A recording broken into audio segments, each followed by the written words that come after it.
Hi, my name is Ben, and I work with teens and their families, and I want to talk with you for just a couple minutes about an important subject, rebellion.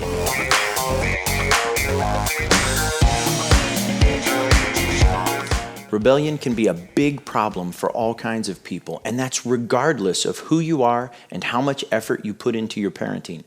And I can tell you from personal experience that as a parent, we get deeply discouraged whenever we compare our worst moment as a parent to someone else's best moment as a parent. So when we're talking about rebellion, I want you to guard your heart. Don't compare what you're going through with anyone else. So what is rebellion? If you're watching this, I probably don't have to give you too many examples of what rebellion is. You probably know.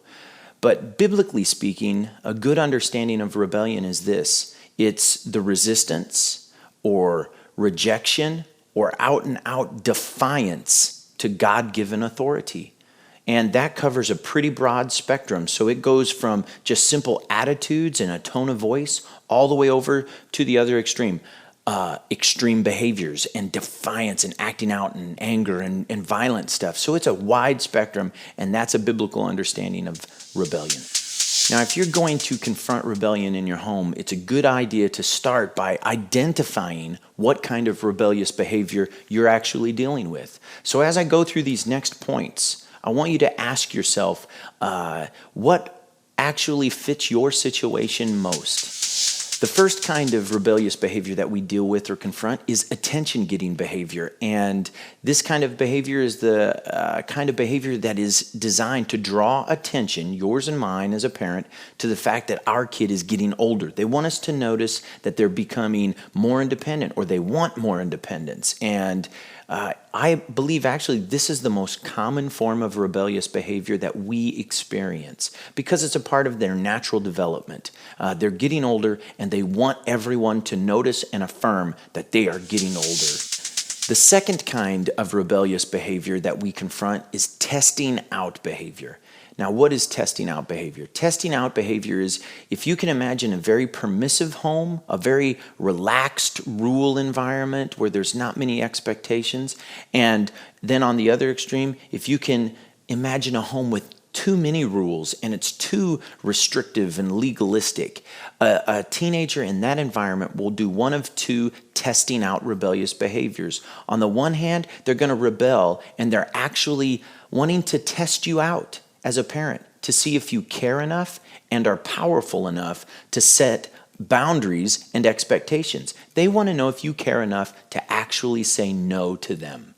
And then the other extreme, when it's too restrictive and legalistic, and the teen will actually rebel against that environment because they're wanting to see if you actually care and are loving enough to let them go so that they can experience an environment of trust and love.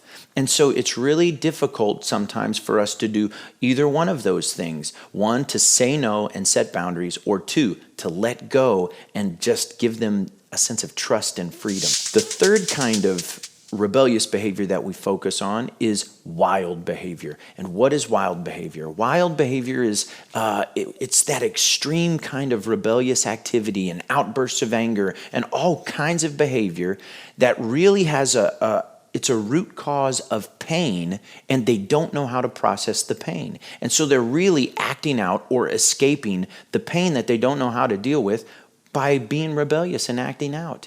The kind of pain I'm referring to are things like maybe there's been a painful divorce, maybe there's been a death in the family, or some other kind of loss of a sibling or some other thing like that. Maybe there's abuse, addictions, and maybe bullying at school. But whatever the source of pain is, they don't know how to handle it in a proper way, and their response is to rebel and to act out.